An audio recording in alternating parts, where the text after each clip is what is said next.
Hey guys, I'm going to try this one more time, I hope.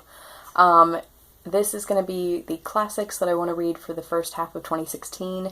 I'm doing this thing this year where I'm just going to talk about books that I want to read for the year in specific genres, and break them up into individual videos, because that just seems more organized and less stressful than trying to do a whole video about everything I want to read for the year, especially because that seems really constricting, and I feel like if I stray from that list, I feel like disappointed in myself or something, and I don't want that. Like, I want to be able to kind of have some wiggle room about changing my mind about what I want to read, or picking something up randomly and not feel guilty about it. And when I make videos about specific books that I'm going to read, I tend to feel guilty if I don't stick to that list.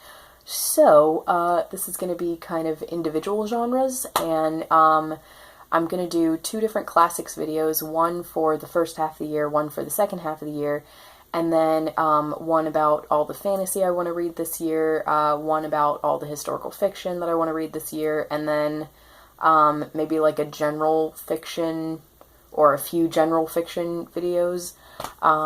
So yeah, anyway, let's get started, shall we? Okay, so first we have Tenderwell Fell by Anne Bronte, which I am currently reading, and I'm hoping to finish this today. I am almost on chapter 38, which is 300-something pages in, and I'm loving it. So hopefully I'll be able to finish this today, and it's just phenomenal so far.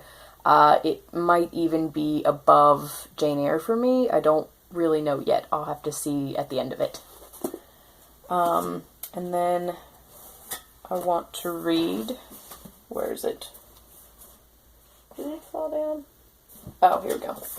Sorry. I want to finish Moorland Cottage by Elizabeth Gaskell, which I was loving when I started it, but then I had to put it down because we were doing a whole bunch of cleaning, and I was having to listen to audiobooks instead of read physical books. So excited to pick this back up, and then I'll probably rewatch Return to Cranford, because this is partially adapted in that, meaning that the two main characters are actually featured in that. So, yeah. And then I want to reread Northanger Abbey by Jane Austen. My Read Austen's 6 major works in 2015 project tanked terribly. I only read Mansfield Park, but it was a good reread, and so I'm trying to reread her other 5 this year in 2016, and this is kind of a fail because I didn't finish this before the Northbound series was pretty much over. There's like 1 episode left, but I do really want to go ahead and finish this before the audiobook is due back to the library in mid-January. So, yep. And then I want to read Pickwick Papers by Dickens. This is the one I'm looking most forward to reading in January because I'm so excited. I'm starting my Read Dickens in Chronological Order project, and I'm reading 4 of his books this year, and this one is the one that this one and Old Curiosity Shop are the 2 that I'm most excited for. Because this is his first one. It's kind of lighter, it's way less dramatic, it doesn't actually have a plot, it's just the characters doing a bunch of random shenanigans, so yes, super excited. And then I want to read Portable Dorothy Parker by Dorothy Parker, edited by Marion Mead. I love this cover, I just need to say. It's illustrated by Seth, who did the All the Wrong Questions series by Lemony Snicket, and I think his art is gorgeous. But yes, this is a collection of her short stories, book reviews, poetry, articles, criticism, letters, just everything. And so I think it's perfect to read a little bit throughout the entire year because I can pick it up and put it down, and it's not like if I put it down for maybe like a month and pick it back up again, I'll be lost or anything because it's individual things. So, yay. And then for the first third of the year, I really want to finish War and Peace by Tolstoy. This was another 2015 project that kind of tanked. I did, however, get 320 pages into it, and that's the furthest I've ever gotten trying to read this book. So hopefully I will finish this maybe by March is my goal. And I may or may not watch the Andrew Davies adaptation afterwards, because, I don't know, I'm just so worried about, like, right now I have the perfect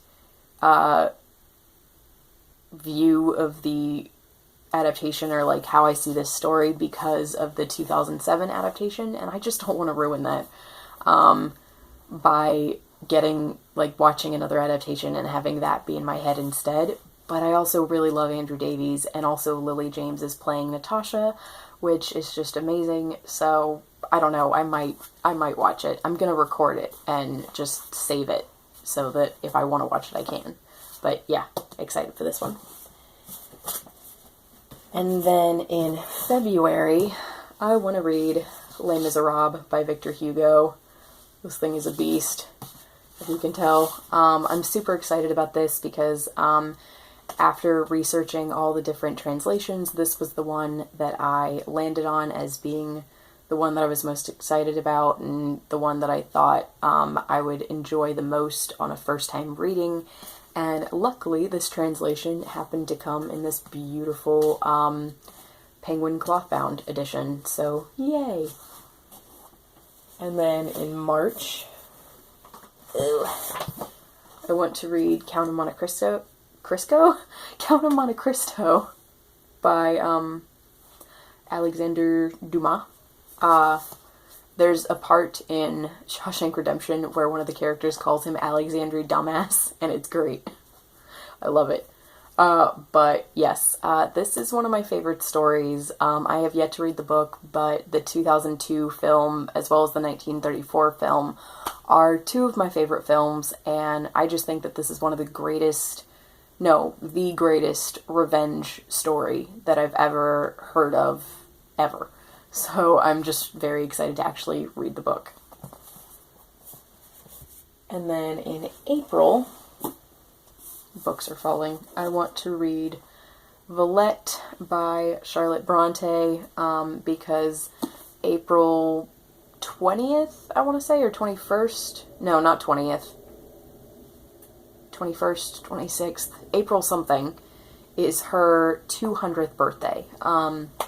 So I really wanted to read a book in honor of her 200th birthday, so it seemed a fitting time to read this one because I haven't read it yet.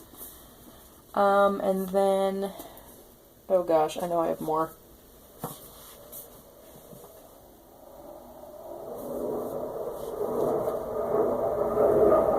Okay, I think for some reason the rest of them are over there. I don't know why I didn't bring them over here.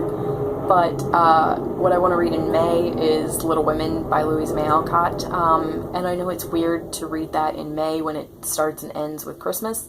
Or I don't know if it ends with Christmas, but basically there are a lot of Christmases in there, so it definitely seems like a winter read. But every time I try to read it around Christmas time, it doesn't work. So I'm going to try to read it in the summertime, and just, you know, ignore the Christmas parts, or ignore the fact that I wish it was Christmas in May, but it wasn't. Or it's not going to be. So yes, reading that in May, and then I want to read Persuasion and Pride and Prejudice in June and July, but I don't know, or I guess like read one of them in June and then read the other one in July, but that'll be at the beginning of my second video.